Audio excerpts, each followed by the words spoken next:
Great Britain's Disability Discrimination Act was initially passed in 1995, and it followed passage of the United States 1990 Americans with Disabilities Act. Its purpose was to carry forth the intent to provide equality to those with disabilities. And the Disability Discrimination Act is described by many within Great Britain as less far-reaching and less specific as its American counterpart. For purposes of the policy below, the definition of disability in the DDA is a physical or mental impairment which has a substantial and long-term adverse effect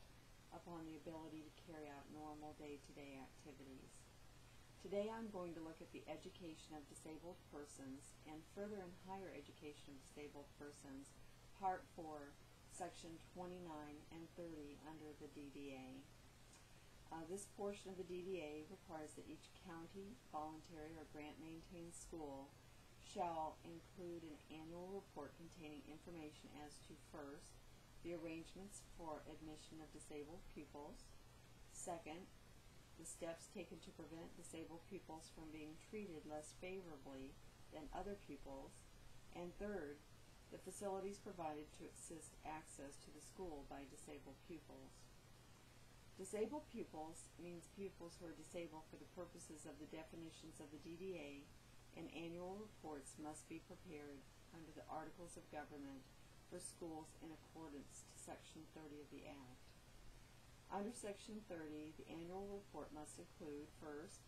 progress made during the year to which the report relates in the provision of further education for disabled students in the area, and second, plans for future provision of further education for disabled students within the area. Grants,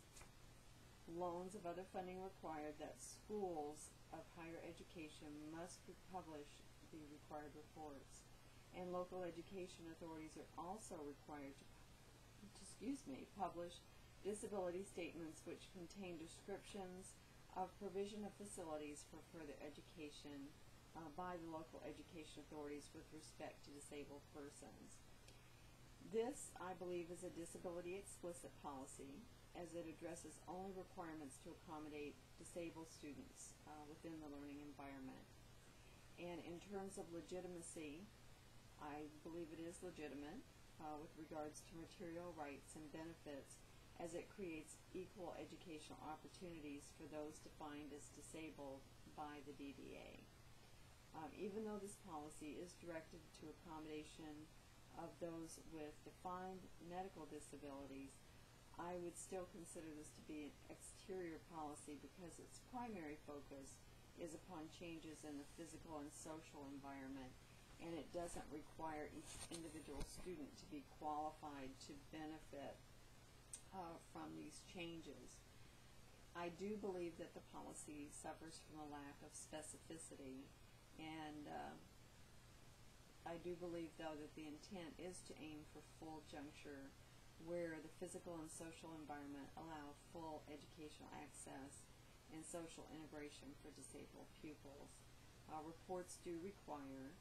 for future provisions and a yardstick of progress made to date in moving towards that goal.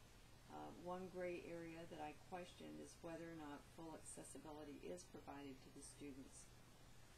and that comes from the issue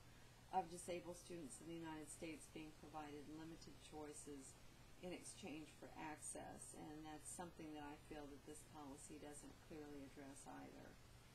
Looking at this through ethical perspectives of benefiting the whole, it is a benefit to all to educate those who are disabled to become productive members of society. Their ability to support themselves minimizes the financial impact upon others who would otherwise bear the cost of their support. And also, from looking at the market and the polis, from the view of the polis, mainstreaming disabled students into the educational system by correcting the physical and social barriers incorporates these individuals into the community as valued members whose differences can strengthen the whole. I think this is a good policy, and I believe it relates to Tawney's theory of social justice, that inequalities within the system have to be eliminated